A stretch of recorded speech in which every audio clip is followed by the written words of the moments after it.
Olá, bem-vindos a mais uma conversa. Hoje o nosso foco é Gênesis capítulo 25, na versão Almeida Revista e Atualizada, AARA. A ideia é explorar juntos essa passagem, né? Ver o que acontece com a família de Abraão depois da Sara, a morte dele e, claro, o nascimento complicado de Esaú e Jacó. Vamos tentar desvendar os pontos principais aqui. Então, para começar, a vida de Abraão continua depois de Sara. Ele se casa de novo com Quetura e ela dá a ele 6 filhos. Zinram, Joksã, Medã, Midian. Nossa lista é grande. E ainda tem os netos. Parece que a família se expandiu bastante, né? Sim, expandiu. Mas olha, tem um detalhe crucial aí na gestão da herança. O texto é claro. Abraão deu tudo o que tinha para Isaac. Para os filhos das outras mulheres, tipo a Quetura, que o texto chama de concubinas, ele deu presente sim, mas mandou eles para longe, para o leste. Ainda em vida, ele separou todo mundo de Isaac.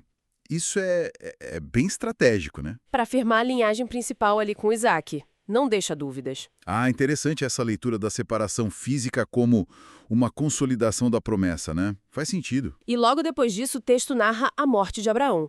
Viveu bastante, 175 anos. Morreu em ditosa velhice, como diz a passagem. E um detalhe que me chamou a atenção, quem o sepulta são Isaque e Ismael. Juntos, Esse é um momento forte.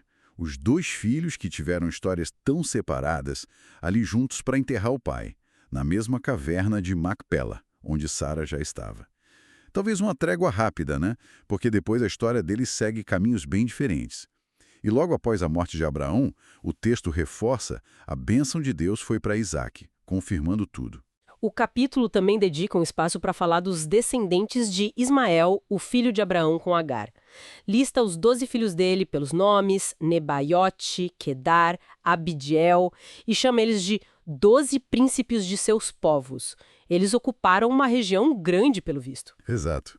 Isso mostra que aquela promessa feita a Agar sobre Ismael também se cumpriu, né? Ele se tornou uma grande nação, mesmo que fora da aliança principal que seguiu com Isaac. E aí a narrativa volta para Isaac. Ele se casa com Rebeca aos 40 anos. E olha só, de novo a questão da esterilidade aparece. Rebeca era estéril. Parece um tema recorrente em Gênesis, essa dificuldade para ter filhos na linhagem principal. O que será que isso quer dizer aqui? Justo com a mãe das futuras duas nações. Pois é. Essa repetição não é à toa. A esterilidade seguida da intervenção de Deus, depois da oração como Isaac que orou por Rebeca, reforça muito a ideia de que essa descendência não é algo comum, natural, é obra direta de Deus. E a própria gravidez da Rebeca já começa tensa. Os filhos lutavam dentro dela, imagina a angústia. E ela vai buscar o Senhor, né? Perguntar o que estava acontecendo. E a resposta que ela recebe é: Uau! Uma profecia que marca tudo dali para frente. 2 nações há no teu ventre, 2 povos, nascidos de ti se dividirão. Um povo será mais forte que o outro, e um mais velho servirá um mais moço. Forte isso, hein? Já define um futuro de conflito. Totalmente. Essa palavra divina já joga na mesa o paradoxo central da história deles. Uma rivalidade que já existe antes mesmo deles nascerem. E note que a ordem natural, a primogenitura do mais velho, é explicitamente virada de cabeça para baixo pela vontade de Deus ali declarada. E aí eles nascem. Isaac já com 60 anos. Primeiro sai Esaú, ruivo, peludo.